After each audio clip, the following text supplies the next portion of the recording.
الذين قال لهم الناس إن الناس قد جمعوا لكم فاخشوهم فزادهم إيمانا وقالوا حسبنا الله ونعم الوكيل۔ وہ لوگ جن سے کہنے والوں نے کہا تھا کہ یہ مکے کے کافر لوگ تمہارے مقابلے کے لیے پھر سے جمع ہو گئے ہیں، لہذا ان سے ڈرتے رہنا، تو اس خبر نے ان کے ایمان میں اور اضافہ کر دیا، اور وہ بول اٹھے کہ ہمارے لیے اللہ کافی ہے اور وہ بہترین کارساز ہے۔ فانقلبوا بنعمة من الله وفضل لم يمسسهم سوء واتبعوا رضوان الله والله ذو فضل عظيم۔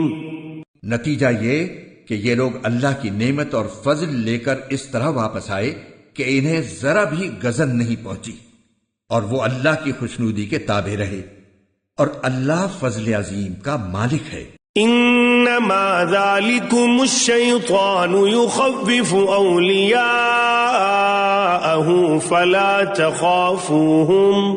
فلا تخافوهم وخافون ان کنتم مؤمنین۔ در حقیقت یہ تو شیطان ہے جو اپنے دوستوں سے ڈراتا ہے، لہذا اگر تم مومن ہو تو ان سے خوف نہ کھاؤ اور بس میرا خوف رکھو۔ وَلَا يَحْزُنكَ الَّذِينَ يُسَارِعُونَ فِي الْكُفْرِ إِنَّهُمْ لَن يَضُرُّوا اللَّهَ شَيْئًا يُرِيدُ اللَّهُ أَلَّا يَجْعَلَ لَهُمْ حَظًّا فِي الْآخِرَةِ وَلَهُمْ عَذَابٌ عَظِيمٌ۔ اور اے پیغمبر، جو لوگ کفر میں ایک دوسرے سے بڑھ کر تیزی دکھا رہے ہیں وہ تمہیں صدمے میں نہ ڈالیں، یقین رکھو وہ اللہ کا ذرا بھی نقصان نہیں کر سکتے۔ اللہ یہ چاہتا ہے کہ آخرت میں ان کا کوئی حصہ نہ رکھے، اور ان کے لیے زبردست عذاب تیار ہے۔